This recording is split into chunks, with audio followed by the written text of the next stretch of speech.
வணக்கம் சார். வணக்கம் சார். வணக்கம். எனக்கு ரொம்ப டவுட் சார். ஆடியோ லான்ச்ல இப்போ உள்ள ஒரு 2 படம் ஒரு படம் ஹீரோவே வந்து 15 நிமிஷம் 16 நிமிஷம் பேசுறாங்க. நான் அப்படி பண்ணிட்டேன் இப்படி பண்ணிட்டேன்னு சொல்லி. நான் இத்தனை வருஷம் ஒரு ஃபீல்ட்ல இருக்கேங்க. ஆடியோ லான்ச்ல நன்றின்னு தவிர மீதி எந்த வார்த்தைகளுமே வெளியே வரல. என்ன காரணமா இருக்கு சார்? எந்த காரணமும் இல்லை. எனக்கு ஒன்றும் நிறையா நேரம் பேசுகிறதுக்கு வராது. அது மேடை பேச்சுங்கிறது அதெல்லாம் கொஞ்சம் ஃப்ளோ வேணும். ரெண்டாவது அந்த மேடையில் நிறைய ஜாமான்கள்லாம் இருக்கிறாங்க. அதனால் நம்ம படத்தை பற்றி நம்ம பேசுகிறதோட வந்தவங்க பேசி பண்ணால் நல்லா இருக்குங்கிற ஒரு எண்ணம் தான், வேற என்ன. இந்த ஸ்டோரியான ஸ்கிரிப்ட் ஃபர்ஸ்ட் ஃபார்ம் ஆனது ஒரு டைரக்டர் வந்து ஒரு ஹீரோ கிட்ட இதுதான் நான் சொல்றாங்க. எந்த சீக்வன்ஸ் வந்து இதை நான் பண்ணலாம்னு ஒரு மைண்ட்ல ஃபிக்ஸ் பண்ணது எல்லாமே சொல்லலாம். ஃபர்ஸ்ட் நீங்க சொல்லுங்க. இந்த சீக்வன்ஸ் தான் டைரக்டர் சொல்லும்போது இந்த சீக்வன்ஸ்னால தான் நான் இந்த மூவியை சூஸ் பண்ண காரணம் ஒரு சீக்வன்ஸ் இருக்கும்ல. எனக்கு அதில் இந்த படம் பரமசிவன் பாத்திமா பொறுத்தவரையும் அவர் கதையாக சொன்னார். ஒரு புது ஜேனராக இருந்தது. நான் இன்ன வரை பேய் படம் இதுதான் ஃபஸ்ட்டு பேய் படம். எனக்கு ஆர்ஆர் மூவி இது வரையும் பண்ணதில்லை. அதனால சரி ஒரு ஆர்ஆர் மூவி ஒன்று ட்ரை பண்ணி பார்ப்போமே அப்படின்னு தான் எனக்கு ஃபர்ஸ்ட் ஆஃப் ஆல் தோணுச்சு. அதில் கதையும் நல்லா இருந்தது. அவர் டைரக்டர் லைஃப்பில் நடந்த ஒரு கதை இன்சிடெண்ட்டெல்லாம் வச்சு ஒரு கதையாக சொன்னார். அப்புறம் கேமராமேன் சுகுமார் அண்ணன், அதுமாதிரி மியூசிக் டைரக்டராக இருக்கட்டும், எல்லாமே லொக்கேஷன் எல்லாமே நல்லா ஒத்து வந்தது. கூட நடித்த கோ ஆர்டிஸ்டாக இருக்கட்டும், எம்எஸ் பாஸ்கரன் அண்ணா இருக்கட்டும், எல்லாமே ஒத்து வந்து இந்த கதைக்கான ஒரு நல்ல பலமாக இருந்தது. ஃபர்ஸ்ட் ஆஃப் ஆல் சார் சொன்ன மாதிரி தான் இந்த கதை எனக்கு ரொம்ப புதுசு. ஸோ இந்த மாதிரி நானும் ஃபஸ்ட்டு ஒரு பேய் படம் பண்ணுறேன். அதுவும் இல்லாமல் எனக்கு சார் கதை சொல்லும்போதே இந்த ஃபாத்திமா நம்ம தான் பண்ண போகிறோன்ற ஒரு மைண்ட் செட் வந்துருச்சு. ஏன்னா அவர் சொன்ன ஒன்லைன் அப்படி இருந்தது. அதனால தான் அதுவும் ஒரு ரீசன் இந்த படம் நான் பண்ணதுக்கு. எனக்கு நம்ம இன்னும் அந்தளவுக்கு நம்ம சூஸ் பண்ணுற லெவலுக்கு இன்னும் இல்லை. ஸோ இது நான் ரொம்ப நாளாக ட்ரை பண்ணிகிட்டு இருந்ததில் இந்த சான்ஸ் நமக்கு தேடி வந்தது. அதுவும் இல்லாமல் கேரக்டர் ரொம்ப டிஃப்ரெண்ட்டு, ஸ்டோரியும் ரொம்ப டிஃப்ரெண்ட்டு. அதனால் ஒரு ட்ரை கொடுக்கலாமே அப்படின்ற மாதிரி தான் நான் பண்ணது. எனக்கு ஸ்டோரியை லைக் என்னோடய கேரக்டர் அப்படின்னு அது தாண்டி ஃபுல் ஸ்டோரி நல்லா இருந்துச்சு. ஒரு மதம் இதெல்லாம் சார்ந்து ஒரு லவ் ஸ்டோரி ஹாரர் நல்லா இருந்தனால நான் ஓகே சொன்னேன். எனக்குன்னு தனியாக இந்த ரோலுக்காக தான் ஒத்துக்கிட்டேன் அப்படியெல்லாம் ஒன்றும் கிடையாது.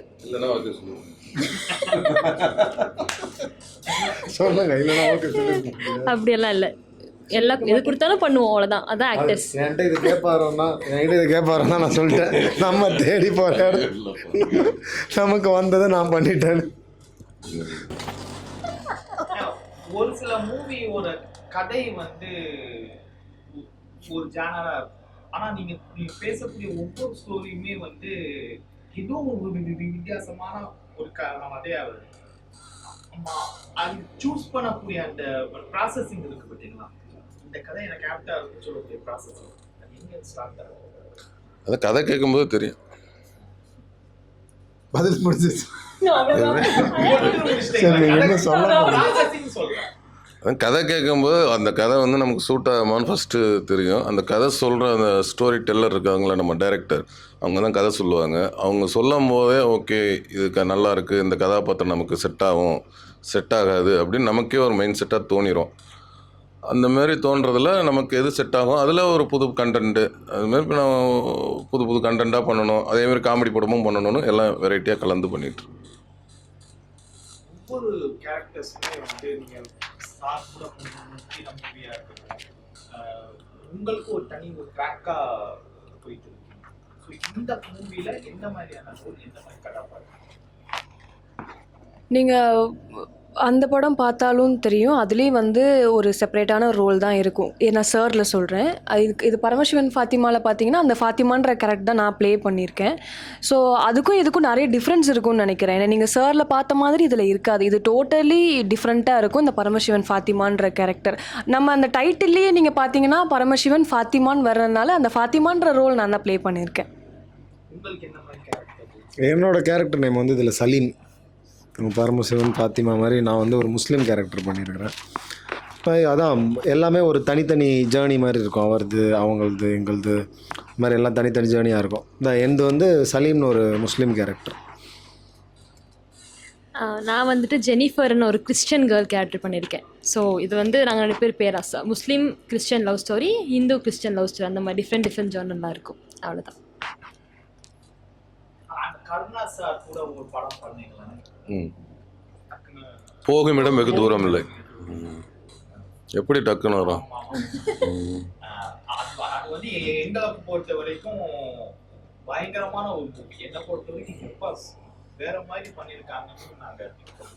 ஆனா வந்து அது வந்து சரியான பிளேஸ்ல கொண்டு போய் நிக்கலையோன்னு ஒரு ஆதங்கம் எங்களுக்குள்ள இருந்துச்சு. இந்த மாதிரி ஒரு அப்போ ஒரு பெரிய ஒரு ஸ்டாரான ஒரு மூவி வெளியே வந்துச்சு. ஸோ அது கூட வந்து தேட்டர்ஸ் இல்லாத ஒரு சூழல் இருக்கு. ஸோ இதை பத்தி என்ன நினைக்கிறீங்க? ஒரு ஆதங்கம் இருக்கா? ஆதங்கம் இல்லை.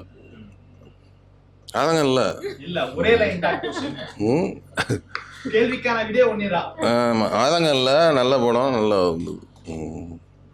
ஷூட்டிங் ஸ்பாட்ல பொறுத்த வரைக்கும் உங்களுடைய இந்த சீக்வன்ஸ் நான் ரொம்ப என்ஜாய் பண்ணுவேன். ஒரு சினிமா என்ஜாய் பண்ணி தான் பண்ணுவோம். ஒவ்வொரு படத்துலையும் ஒரு சீனும் நல்லா என்ஜாய் பண்ணி நெட்டை பண்ணுவோம். இந்த ஒரு லைனா சொன்னா கொஞ்சம் பிரீஃபா சொன்னாங்கன்னா ஏதாவது வரும். பரமசிவன், பாத்திமா அப்படிலாம் ஒரு கிட்டத்தட்ட 70-80 சீன் இருக்கு. எல்லா சீனையுமே என்ஜாய் பண்ணி நல்லா பண்ணோம். ரெண்டாவது எல்லாருமே ஜாலியாக எல்லாமே ஜாலியாக உட்காந்துட்டு நல்லா ஒரு எல்லாமே சீனை வந்து டைரக்டர் வந்து எல்லாத்தையும் உட்கார வச்சு ஒரு வாட்டி சொல்லிட்டு நரேட் பண்ணிட்டு போயிடுவார். அப்புறம் நீங்கள் இதை பண்ண போகிறீங்க அதை பண்ண போகிறீங்கன்னு அப்படியே பேசிட்டு அதுக்கப்புறம் சும்மா ஜாலியாக பேசிட்டு இருப்பேன். அப்புறம் டேக்குன்னு போனால் பண்ணிவிட்டு திருப்பி ஜாலியாக அரட்டை அடிச்சுட்டு. ஷூட்டிங் ஸ்பாட்ல மறக்கவே இவ்வளோ நேரம் பேசுறது போதுமா?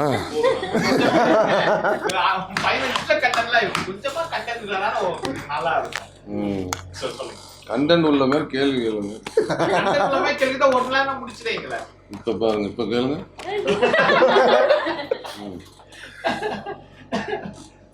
சொல்லுங்க மேடம். ஷூட்டிங் ஸ்பாட்ல இது எனக்கு பயங்கரமா இருந்துச்சு, கண்டென்ட்டா சொல்லுங்க. மாட்டி விடுற மாதிரி இதெல்லாம் இல்ல அப்படி நம்ம தனித்தனியா சொல்றதுக்கு எனக்கு தெரியல. விஆர் சொல்றியா? இல்லை அது ஷூட்டிங் ஸ்பாட்டில் சீன் அதெல்லாம் விட எங்களுக்கு அந்த எக்ஸ்பீரியன்ஸ் சூப்பராக இருந்தது ஆக்சுவலாக. ஏன்னா ஹில் ஸ்டேஷனு கொண்டு போய் ஒரு 25-30 நாள் அடைச்சி வச்சாச்சு. எதுவும் கிடையாது, கேரவன் கிடையாது, எதுவும் கிடையாது. ஏன்னா அது அந்த மாதிரி இடம். விடுதலை படம்லாம் எடுத்தாங்கல்ல, அந்த லொக்கேஷனு அங்கே தான் எடுத்தாங்க ஃபுல்லாக. ஸோ அந்த மாதிரி நாங்கள் ஷூட்டிங் எக்ஸ்பீரியன்ஸு வெளியே இருக்குது, நாங்கள்லாம் ஜாலியாக பேசிட்டு விளையாடுறது, அதுதான் ரொம்ப நல்லா இருந்தது. இந்த மாதிரி நீங்கள் சொன்ன மாதிரி ஒரு சீனாக எதுவும்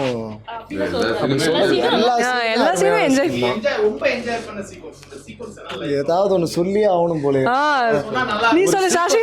அந்த சீக்வன்ஸ் இருக்குல்ல, அந்த போயிட்டாங்க நம்ம 4 பேரும் ஒரு பேய் மாதிரி அந்த சீக்வன்ஸ் தானே.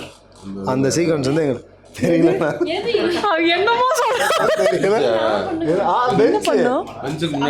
பெஞ்சுக்கு நம்ம நீங்க மாதிரி அது சொல்லுங்க.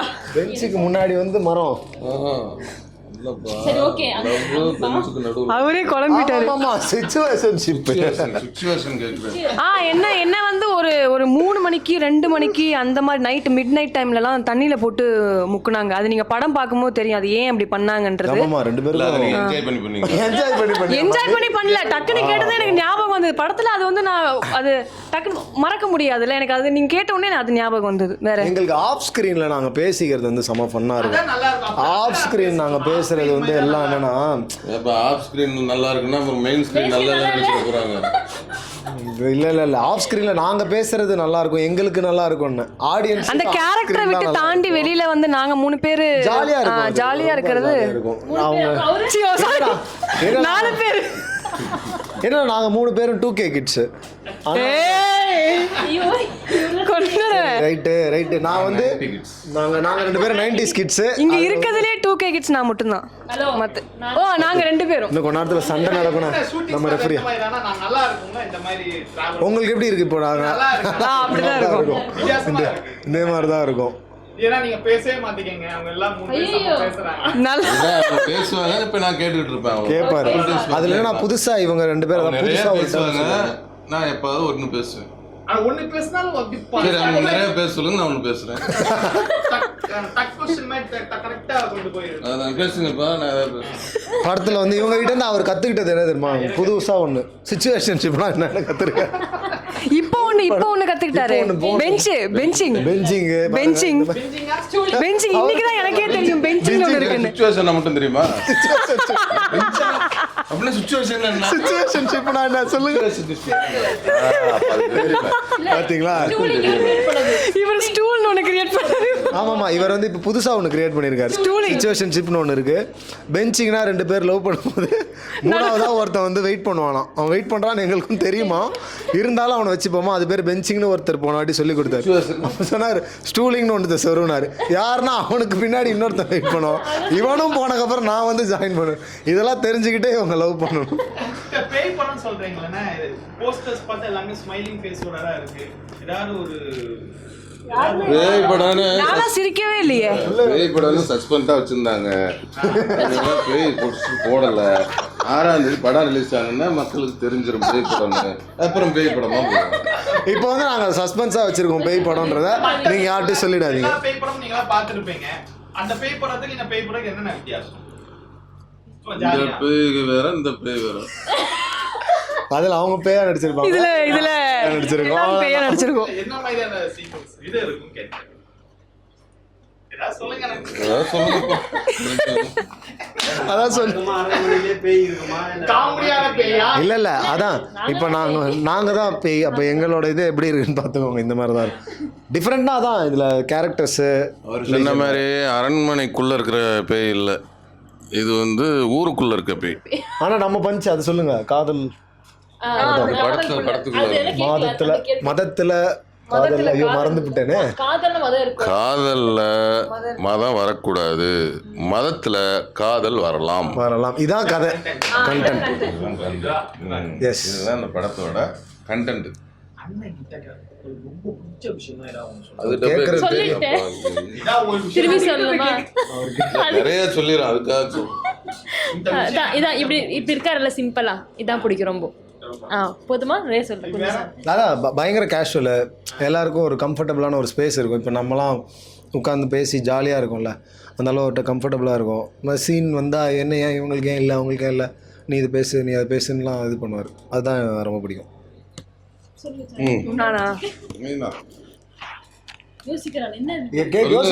அப்ப என்ன பிடிச்சிருக்குன்னு கேப்பீங்களா? ரெண்டுமே அவர்கிட்ட இருக்கிற எல்லாமே அவங்க சொல்லிட்டாங்க 2 பேரும். சரி, அப்ப அவங்க சொல்லிட்டாங்க, அதே தான் சொல்லு. அதே அவங்க சொன்னாங்க. இல்ல புதுசா தெரிஞ்சா சொல்லு, இல்ல தெரியலன்னா 2 திட்டு. இல்ல ரொம்ப கம்ஃபர்டபுளா இருப்பாரு. ஓகேவா? நீங்க வரக்கூடிய ஆக்ஷன் கொஞ்சம் காமெடி அந்த மாதிரி ஒரு ஜானரா தான் நீங்க போயிட்டு இருக்கீங்க. எங்களை பொறுத்த வரைக்கும் ஒரு அந்த களவாணி ரேஞ்சில் லவ் ஸ்டோரியா இருக்கு. நான் உண்மையில அதை பார்த்து நானே வந்து கண் கலங்குது. செமையா இருக்குல்ல. அந்த மாதிரி ஏதாவது உண்டானா? அந்த மௌனராகம் படத்துல கார்த்தி வரக்கூடிய கேரக்டர்ஸ்லாம் இல்லம்மா, களவாணி மாதிரி ஒரு கதை ஒரு வாட்டி தான் அமையும்.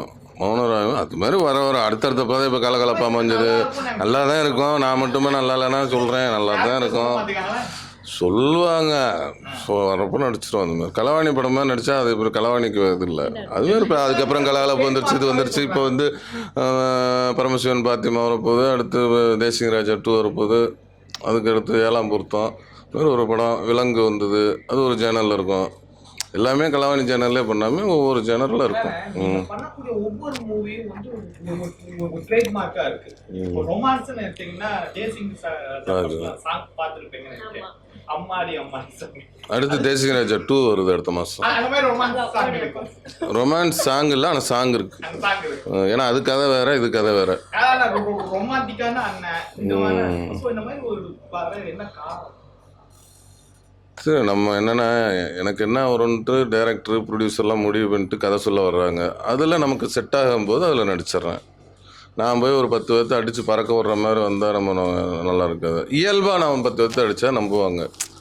ஒரு மாதம் அடித்தா அந்த நம்பிக்கை இல்லை. ஏன்னா பக்கத்து வீட்டு பையன்னு ஒரே வார்த்தை முடிஞ்சு போயிடும். என்னாச்சு? இப்போ வந்து ஷூட்டிங் ஸ்பாட்ல எல்லாரும் அண்ணன்கிட்ட ஏதாவது ஒரு கேள்வி கேட்கணும்னா நீங்க கேட்கலாம். ஜாலியா இருக்கு. ஷூட்டிங் ஸ்பாட்ல கேள்வியா? ஏதாவது ஒரு கேள்வி நீங்க இண்டஸ்ட்ரியில இப்படி இந்த படத்துல இந்த மாதிரி மூவியை தாண்டின ஒரு விஷயமா இருக்கும். மூவியை தாண்டி ஒரு விஷயமா? எனக்கு என்ன பிடிக்கும் சாப்பிட? சிச்சுவேஷன்ஷிப்ல இருக்கீங்களா? சிச்சுவேஷன்ஷிப்ல இருக்கீங்களா நீங்க? என்னது? சிச்சுவேஷன்ஷிப்ல இருக்கீங்களா? இல்லை, பெஞ்சு ஷிப்பில் இருக்கேன். யார் எந்த கப்பல் கிட்ட பெஞ்சிங் போட்டு அதெல்லாம் சொல்லக்கூடாது, அந்த கப்பல்கிட்ட தான் சொல்லுவேன். நோட் பண்ணிக்கோங்க, நோட் பண்ணி. ஏன்னா நான் சொல்லிட்டேன்னா திருப்பி நீங்கள் பெஞ்சுக்கு போட்டிக்கு போயிட்டீங்க. நான் ஸ்டூலிக்கு வந்துடுறேன். நான் வந்து என்ன நான் ஒரு நாள் டைரக்ஷன் பண்ணுவேன், நீங்கள் நடிப்பீங்க. அப்ப நீங்க கேளுங்க. ஒரு ஆள் என்கிட்ட கேட்டாச்சு, ஒரு ஆள் அங்க கேளு, நீ அங்க கேளு, நீ அங்க கேளு. ஏன் கோட்டா முடிஞ்சுச்சு, இனிமேல் அவங்க 3 பேர் கோட்டா. சரி, அப்போ நீங்கள் வந்து கேளுங்க. என்ன யார்கிட்ட என்ன கேட்கணும்? சாயாவிடம் சினிமாவை தாண்டி அவரிடம் கேட்கும் கேள்வி என்ன? நான்லாம் கேட்கல. சுச்சுவேஷன் எதுவும் இருக்கா? இல்லை சிச்சுவேஷன்ஷிப் இருக்குதா உங்களுக்கு? கடன் வாங்கி கேட்குறேன் கேள்வி. இந்த மாதிரி வந்து ரிலேஷன்ஷிப் வந்து வேற ரிலீஜன் பசங்க கூட ரிலேஷன்ஷிப்ல இருந்திருக்கீங்களா? இதுக்கு மேல இருக்கிற ஐடியா இருக்கா? தெரியல. அது இல்ல, இது வரைக்கும் அப்படி இல்ல. இதுக்கப்புறம் வந்ததுன்னா மேபி நான் சொல்றேன். Okay okay done. ஆனா நீங்க கேளுங்க உங்ககிட்ட. நீங்க வேற கேளுங்க. நீங்க இந்த கேள்வி அசமா கேட்கணும். அம்மாலாம் அந்த பயங்கரமா கேள்வி கேட்குற ஆள் மாதிரியா இருக்குது என்ன பார்த்தா. உங்களுக்கு வந்து கனிமொழிங்கிற பேர் இயல்பா உண்டு. அந்த பேரை மாற்றி என்ன பேர் வச்சிருக்கீங்க? சேஷ்விதாவுக்கும் கனிமொழிக்கும் என்ன வித்தியாசம்? ஒண்ணுமே. ஏன் வந்து மாத்துனீங்க? ஏன் மாத்துனீங்க அப்படி கேக்குறீங்களா? இல்ல ஏன் மாத்துனீங்க? கனிமொழி எப்படிப்பட்டவர், சேஷ்விதா எப்படிப்பட்டவர்? சேஷ்விதாக்கும் கனிமொழிக்கும் ஒரு வித்தியாசமும் இல்லை, ரெண்டும் ஒன்று தான். ஏன் மாற்றினேன்னா எங்கள் அம்மா மாற்ற சொன்னாங்க, மாற்றினேன். அது வந்து ராசி ஏதோ செட் ஆகலன்னு சொல்லி மாற்றினேன். அதுக்கு தான் கனிமொழிக்கும். அது உங்களோட விருப்பம். நான் சொன்னது அந்த கேரக்டருக்கும் இந்த கேரக்டருக்கு அது டிஃபரெண்ட். ஒரே கேரக்டர் தான், அதே தான். நானும் இதுதான் அதுவும். Okay, thank you. அவ்வளோதான். நான் தான் கேட்டேன். இப்போ நீ கேட்கணும். நானே கேட்கவா? எனக்கு கான்ட்ரவர்சியா கேட்குறீங்க? நான் பேசி இப்போ கான்ட்ரவர்சி கேளுங்க. தம்ப்நெயில் வைக்கிற அளவுக்கு கேட்கணுமா? தேவையா இது கான்ட்ரவர்சின்னு? நமக்கு அதெல்லாம் வரலையே. டக்குனு அது ஊருக்கா தொட்டுப்பியா இல்லை பொரியல் தொட்டுப்பியா? அதுதான் நமக்கு வர கேள்விலாம்.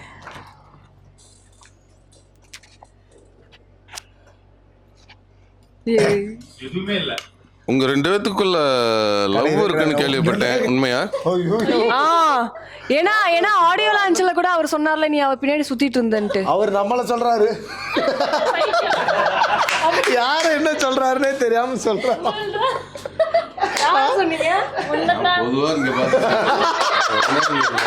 நீ அப்ப என்ன தெரியுது? இதுல இருந்து 2 பேரும் உங்ககிட்ட ஒண்ணு நடக்குது. நான் வந்து இப்படி பார்த்து யார்கிட்ட கேட்கறேன்னு கூட தெரியல. நமக்கு வந்து இந்த ரிலேஷன்ஷிப் அதெல்லாம் செட் ஆகாது. உங்களை நான் நினைச்சேன் வந்துருச்சு, லவ் இருக்குன்னு உங்க வந்துருச்சு. எல்லாம் ஒன் சைடு ஒண்ணு இருக்கு. சரி, இவன் என் உயிர் நண்பன். எஸ், ஆமா, நாங்க ரொம்ப க்ளோஸ் ஃப்ரெண்ட்ஸ். ரொம்ப. இப்போ 6ஆம் தேதி வருது சார். ஜாலியா ஒரு போயிட்டு இருக்கு. டக் லைஃப்னு ஒரு மேஜிக் மூவி வருது. சோ டேட்டஸ் எல்லாம் அது வந்து ப்ரொடியூசரை தான் கேட்கணும். உங்களோட பார்வையில எப்படி?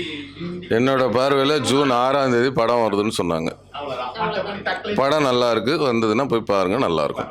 சரி, எப்போ இந்த மாதிரி காமெடியான ஒரு ஜானர், இந்த மாதிரியான மூவி எப்படி படம் எங்களுக்கு ஆசையா இருக்கு. எந்த மாதிரி மூவி? இந்த மாதிரி இப்போ இன்டர்வியூ இருக்குமா, ஜாலியா போயிட்டு இருக்க மாதிரி ஒரு அதான் இது தேசிங்க ராஜா 2. ஜாலியா இருக்கும். ஆமாம், அது வந்து அடுத்த மாதம் 11ஆம் தேதி வரும். தேசிங்க ராஜா 2 அது வந்து ஃபுல் அண்ட் ஃபுல் காமெடியாக ஜாலியாக பண்ணலாம். காமெடியாக இருக்கா, நீங்கள் பார்த்துட்டு சொல்லுங்கள் காமெடியாக இருக்கான்னு. இந்த மாதிரி இருக்குன்னா காமெடியா தான் இருக்கும். லாஸ்ட் ஃபைனல் ராபிட் ஃபயர் சொல்லிட்டாலும் தியேட்டர்ல எல்லாத்துக்கும் ஒரே கேள்விதான். எந்த மூவினா வேண்டாம். ஓகே, தியேட்டர்ல உட்கார்ந்துட்டு படம் பார்த்துட்டு இருக்கும்போது இன்டர்வல்லே திருப்பி போன மூவி இருக்கா? இல்ல.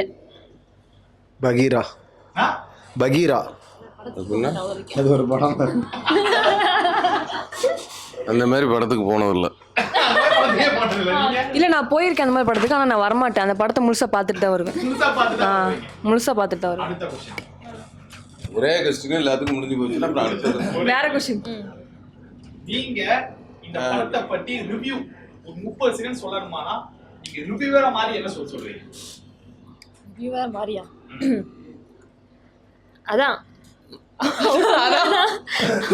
எம்மதம் சம்மதம் தான். எல்லா மதத்துலயுமே நம்ம வந்து வேறுபாடு பார்க்காம நம்ம எல்லாமே ஒண்ணுதான் அப்படின்னு இருக்கு. ரிவ்யூவரா சொல்றோம். இப்பதான் நான் படம் பார்த்துட்டு வந்தேன். அந்த மாதிரி பார்க்கல, யாரும் பார்க்கல. நீங்க யாருமே பார்க்கலையே. நான் டப்பிங் பேசும்போது பார்த்தோம். நீங்க பார்த்துருப்பீங்களா? டப்பிங் பேசும்போது இந்த படம் வந்து பரமசிவன் பாத்திமா என்ற திரைப்படத்தை இன்று பார்த்தோம். இந்த படத்தில் விமல் அவர்கள், சாயாதி அவர்கள், விஆர் அவர்கள், சேஸ்விதா அவர்கள் எல்லாம் நடித்திருந்தாங்க. எம்எஸ் பாஸ்கர் அவர்கள் ஃபாதர் ரோலில் ரொம்ப வித்தியாசமாக நடிச்சிருந்தார். அவரோட நடிப்பு வந்து எல்லாருமே பாராட்டுவாங்க. நம்ம நேரில் உங்களுக்கு எல்லாருக்கும் பிடிச்ச ஒரு இதாக இருக்கும். இந்த படத்தில் நடித்த அனைவருமே நல்லா பண்ணியிருந்தாங்க. இந்த படத்தை வந்து எஸ்கி கார்வணன் அப்படிங்கிற ஒரு இயக்குனர் தயாரிக்கி நடிச்சிருக்காரு. அவரும் இதில் ஒரு கதாபாத்திரமும் நடிச்சிருக்கார். இந்த படத்துக்கு ஒளிப்பதிவு வந்து சுகுமார் அவர்கள் ஒளிப்பதிவு செஞ்சுருக்காங்க. அவரோட ஒளிப்பதிவில் பார்க்குறதுக்கு கண்ணுக்கு குளிர்ச்சியாக ரொம்ப அழகாக இருக்குது ஒவ்வொரு ஃப்ரேமும். அந்த படத்துக்கு வந்து இசை ஆர்ஆர் எல்லாமே ரொம்ப தீபன் சக்கரவர்த்தின்ற ஒரு இசையமைப்பாளர் வந்து இந்த படத்துக்கு இசையமைச்சிருக்காரு. அவரோட இசையில் 5 பாடல்கள் வந்திருக்கு. ஆர்ஆரும் பின்னணி இசையும் ரொம்ப ரொம்ப அழகாக பார்க்குற அளவுக்கு ரொம்ப சூப்பராக இருக்குது. இந்த படம் வந்து ஒரு யதார்த்த படமாகவும் இருக்கிறது. இது வந்து ஒரு பேய் படம் அப்படின்ட்டு எதிர்பார்த்து போல அங்கே போனதுக்கப்புறம் தான் தெரியுது ஒரு பேய் படம் அப்படிங்கிற மாதிரி தெரியுது. ஒரு நல்ல ஜானர். எல்லாரும் பாருங்கள், உங்களுக்கு பிடிச்ச படமாக இருக்கும். ரிவ்யூ தானே? 5க்கு 4.5. 4.5 ரிவ்யூ. அதாவது இப்போ நீங்கள் எங்கே வந்திருக்கீங்கன்னா பரமசிவன் பாத்திமா அப்படிங்கிற படத்தை பார்க்க வந்திருக்கீங்க. இதில் வந்து முக்கியமான கதாபாத்திரத்தில் அண்ணன் விமல் அண்ணன் நடிச்சிருக்காரு, நல்லா நடிச்சிருக்காரு. அவங்களுக்கு ஜோடியாக சாயாதேவி, அவங்களும் ஏதோ அவங்களுக்கு கொடுத்ததை நல்லா நடிச்சிருக்காங்க. அப்புறம் கூட இன்னொரு பிள்ளை வருது. அந்த பிள்ளை ஜெனிபர்னு ஒரு கேரக்டர், அது நல்லா பண்ணியிருக்கு. ஆனால் இந்த சலீம்னு ஒரு கேரக்டர் ஒன்று வருது. அதில் வந்து விஆர்னு ஒரு தம்பி நடிச்சிருக்காரு. அவர் என்ன நடிப்பு அள்ளி கொட்டியிருக்காரு. அவர் வந்து இந்த தமிழ் சினிமா கண்டிப்பாக மிஸ் பண்ணிடக்கூடாத ஒரு நபர். அவர் யாருன்னு பார்த்து அவருக்கு அடுத்து பெரிய பெரிய படத்தில் நல்ல வாய்ப்பு கொடுத்துருங்க. அந்த தம்பிக்காகவே இந்த படத்தை நீங்கள் கண்டிப்பாக எல்லோரும் போய் பார்க்கணுன்னு நான் உங்கள்ட்டலாம் கேட்டுக்கிறேன். அவ்வளோதான். யாரையுமே இல்லையே. அஜய்யோ இல்லை இல்லை இல்லை இல்லை கிடையவே கிடையாது. அப்படி போகிறேன். தேங்க்யூ. ஜூன் 6ஆம் தேதி பரமசிவன் பாத்திமா திரையரங்கில் ரிலீஸ் ஆகுது. இது வந்து ஃபேமிலியோடு உட்காந்து பார்க்குற ஒரு நல்ல ஒரு என்டர்டெய்னர் படமாக இருக்கும். எல்லோரும் வாங்க, தேட்டரில் பாருங்கள். உங்கள் எல்லாருக்கும் பிடிச்ச படமாக இருக்கும். தேங்க்யூ.